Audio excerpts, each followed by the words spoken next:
우리가 키워드를 알아야 주장을 알고 주장을 알아야 키워드를 아는 거야 얘들아. 안녕하세요 여러분, 경희대 김미미입니다. 우리가 지난 시간에는 어떻게 쓰면 감점을 당할 수 있는지 주의해야 될 세 가지 그 포인트들을 잡았다면, 이번 주에는 대체 그럼 어떻게 하면 정말 만점짜리 점수를 받을 수 있는 그런 문장을 완성할 수 있을지 그 포인트에 대해서 같이 얘기를 나눠보도록 합시다. 이렇게 문장을 쓰는 포인트들이 실제 논술에서 가독성과 논리성을 결정하는, 그리고 거기에 더해서 제시문을 정확히 파악하고 이해했는지, 그리고 이를 바탕으로 이 채점자들을 설득하고 알려줄 수 있는지, 이런 부분들을 종합적으로 보는 진짜 완벽한 답안을 작성하는 그런 포인트이기 때문에 당연히 감점당할 수 있는 문장들은 싹 긁어내고 우리가 점수를 받을 수 있는 이 문장들을 차곡차곡 쌓아나가는 게 굉장히 중요합니다. 우리는 진짜 그 한 문장을 위해서 모범답안 필사도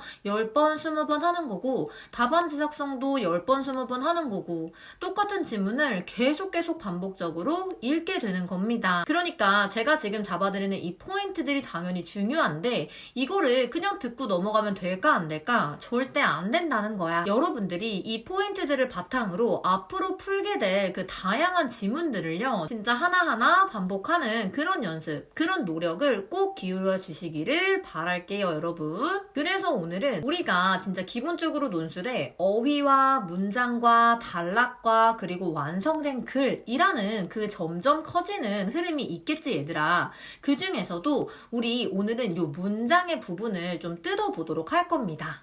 그러니까 당연히 글을 잘 쓰고 잘 이해하는 방법이 있지만 우리 그거를 진짜 처음부터 찾아 나가 보자는 거야. 그래서 여러분, 우리가 합격을 하기 위해서 각각의 문장마다 점수가 들어간다고 생각을 했을 때, 이 하나의 문장, 한 문장을 만점을 받을 수 있는 그 문장을 쓰기 위해서는요, 여러분들이 주의 깊게 생각하셔야 될 게 딱 두 가지입니다. 이것도 지난 시간 얘기처럼 되게 간단하게 느껴질 거야. 일단 첫 번째는요 여러분, 내가 제시문 내에서 반드시 들어가 줘야 되는, 즉 이 제시문의 주장을 가장 강력하게 담고 있는 키워드를 반드시 분명하게 그대로 답안에 작성을 해줘야 됩니다. 즉 내가 이 제시문을 통해서 주장과 근거를 잡을 때, 내가 이 주장과 근거를 잡을 수 있는 그 근간이 되었던 키워드가 반드시 그대로 답안에 작성이 되어야 된다라는 거예요. 예를 들어서 내가 경희대에서 전체 제시문을 딱 한 문장으로 요약을 하는 연습을 하게 될 텐데, 그 과정에서 그 제시문이 이 모든 주장과 근거를 통달하고 있는 하나의 키워드가 분명히 있을 거야. 여러분, 이 키워드는요 어느 학교든 무조건 1차 채점의 가장 기본적인 기준으로 들어갑니다. 다시 말해서 여러분들의 글을 딱 채점하는 과정에서, 아, 내가 지금 학교 측이 준 이 키워드를 담지 않은 이 답안은 정답이 될 수 없어 하고 버려질 수 있다라는 거야. 이거를 다시 돌려서 말하면 1차적으로 이거를 채점하게 될 때 학교에서 제시한 이 핵심 키워드가 반드시 그대로 들어가 있는 그 부분을 체크를 하게 된다라는 겁니다. 여러분, 이런 것들은 제시문이 짧으면 사실 굉장히 쉬워. 근데 제시문의 길이가 길어질수록 학생들이 뭐가 키워드지? 어디까지가 사례고 어디까지가 주장이지? 이런 생각을 하게 된단 말이야. 그러니까 그런 부분에서 과연 이 학생이 전체 제시문을 아우르는 그 하나의 키워드를 분명하게 잡아줄 수 있는지, 이거를 보는 게 굉장히 중요하다라는 거예요. 그래서 여러분, 이 키워드는 당연히 하나 이상은 무조건 있는 건데, 하나일 수도 있고 2개, 3개일 수도 있는 거야. 반드시 얘가 원하는 이런 주장, 그리고 근거들, 얘네들을 쓸 때, 얘네들에 대해서 내가 설명을 할 때 들어가 줘야 되는 제시문 내의 키워드가 분명하게 존재하고, 그 키워드를 포함해서 나의 주장을 하는 거. 그래서 그 키워드가 우리의 첫 번째 채점 기준, 이 키워드를 넣었는지 넣지 않았는지가 중요한 포인트가 된다라는 겁니다. 자, 근데 이 키워드는 사실 생각보다 되게 많은 친구들이 찾아. 왜냐면 대체로 제시문 내에서 막 이런 키워드를 찾는 포인트들, 그러니까 그 방식들도 분명하게 있거든. 그리고 거의 대체로 중요한 키워드들은요, 반복되기도 하고, 그리고 아예 애초에 논제에서 전달해주기 때문에 그런 키워드를 넣는 데에는 크게 어려움은 없으실 겁니다. 근데 여기서 이제 갈리는 게 두 번째 중요한 포인트인데, 두 번째로 여러분들이 신경 써야 되는 부분은 내가 이 가져온 키워드를 나만의 어휘로 논리적으로 설명할 수 있는지. 그러니까 뭐가 중요한 거야? 나만의 어휘가 또 중요한 거야. 여러분, 제가 어휘를 진짜 맨날 강조를 하죠. 이게 진짜 왜 그러냐면 당연히 제시문이 주는 키워드는 그대로 들어가야 돼. 그치만 거기서 우리가 감점당하는 방법이 뭐였어? 이 어휘를 찾았다고 해서 계속 반복한다라는 거는 무조건 단조로운 글이 되고 앵무새가 돼서 합격이 불가능하다라고 얘기를 했었어요.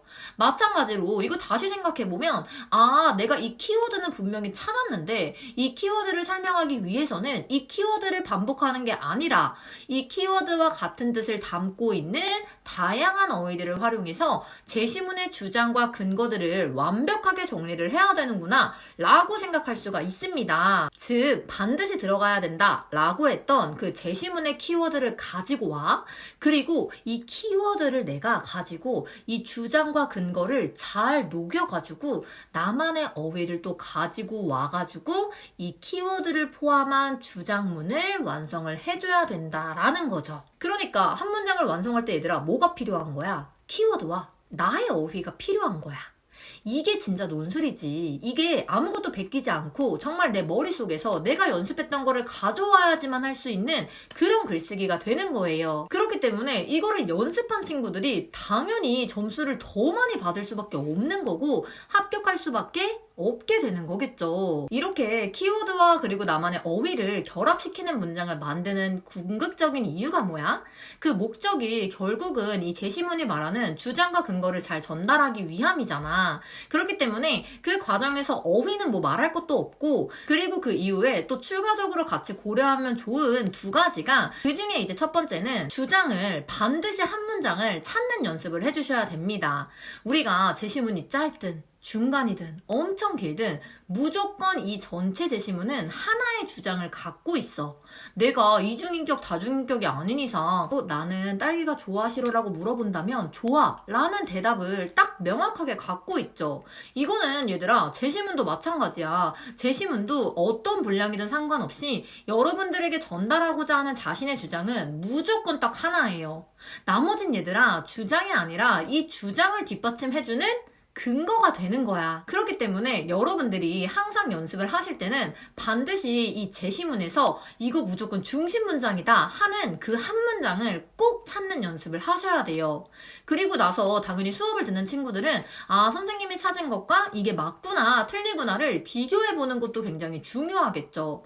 그래서 우리가 이 주장을 찾아가기 위해서 다양한 힌트들이 또 글 속에 숨어 있어. 뭐 예를 들어서 우리 영어에서 however, but 이렇게 말하는 것처럼 그러나 하지만 그런데 반면에 놀랍게도 이런 식의 힌트들이 굉장히 많습니다. 그래서 이런 힌트들을 반드시 별표를 치고 넘어가면서 주장문을 찾아 나가는 연습을 무조건 해줘야 되겠죠. 우리가 키워드를 알아야 주장을 알고 주장을 알아야 키워드를 아는 거야 얘들아. 그렇기 때문에 각 제시문은 무조건 하나의 주장을 하고 있다라는 사실을 잊지 마시고 이 한 문장을 내가 어디서 찾아야 될까? 이 전체를 포괄하는 중심이 되는 주장이 과연 무엇일까라는 부분을요 반드시 같이 체크를 해주셔야 됩니다. 꼭 한 문장 우리 노란색 형광펜으로 줄치기로 해요. 자, 그리고 두 번째로 여러분이 또 같이 고려해야 될 부분 중에 하나가 뭐냐면 얘들아 주장과 아까도 말했지만 근거는 다르다고 했지. 각 제시문의 주장은 무조건 하나라고 했어. 그리고 나머지 뭐 사례라든지 뭐 다양한 것들이 나오잖아. 문장은 수도 없이 많이 등장을 할 거야. 근데 걔네가 다 주장이야? 절대 아니지. 얘네들은 결국 이 주장을 뒷받침하기 위한 근거들인 거야. 근데 당연히 이 근거들도 왜 나왔겠어 얘들아. 이 주장을 강력하게 피력하기 위해서 너네가 과연 근거를 찾을 수 있니? 왜 이런 주장이 나왔는지 설명할 수 있니? 이거를 보기 위해서 등장한 거기 때문에 절대 버릴 애들이 아니죠. 그러니까 여러분들은 항상 글을 읽을 때 이러한 주장과 근거를 분명하게 구분을 하셔야 됩니다.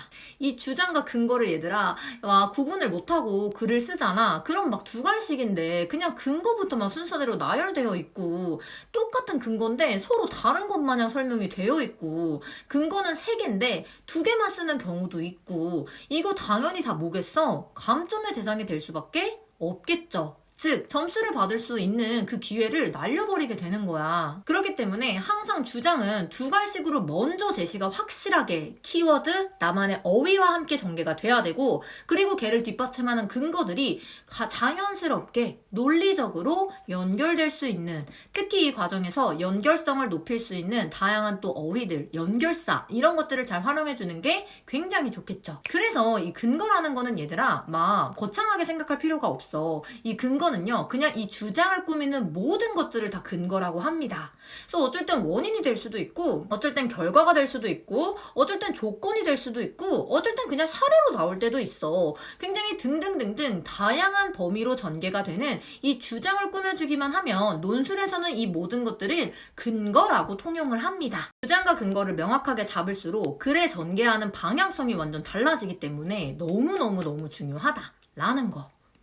여기까지 여러분 꼭 기억을 하시고 진짜 마지막으로 간략하게 정리를 해보자면 전체 제시문 중에서 중심 문장 한 문장 무조건 체크하는 연습 그리고 이 문장을 가장 정확하게 담고 있는 키워드 반드시 체크 그리고 이 키워드를 나만의 어휘로 같이 또 녹여서 한 문장을 완성하기 그리고 그 이후에 나오는 문장들은 내가 찾은 근거들이 자연스럽게 연결될 수 있도록 이렇게 연습을 하시는 게 여러분 기본적으로 여러분들이 각각의 문장을 완성도 있게 쓸 수 있는 방법이 됩니다. 키워드와 내가 알고 있는 나만의 논술형 어휘를 적절하게 녹여서 하나의 문장을 완성하는 연습을 하게 되는 거죠. 또 얘들아 한 번 완성한 문장도 그냥 거기서 끝내지 말고 다시 보고 다시 보면서 주어와 서술어의 관계가 어떤지 그리고 능수동이 잘 연결되어 있는지 문장 성분들이 이렇게 순서가 바뀌면 어떨지 이런 것들을 얘들아 계속 고민을 해야 돼. 그러니까 한 문장을 가지고 그냥 띡 끝내는 게 아니라 반복적으로 복습을 하고 계속 읽어보면서 더 좋은 가독성 있는 글을 만나면 되는 거죠. 여러분 이 모든 것들을 더 자세히 배울 수 있는 논술 정규반 수업은요. 고정 댓글란에 있는 오픈 채팅방으로 언제든지 편하게 문의 주시면 됩니다. 그럼 여러분 우리 수업에서 봐요. 안녕.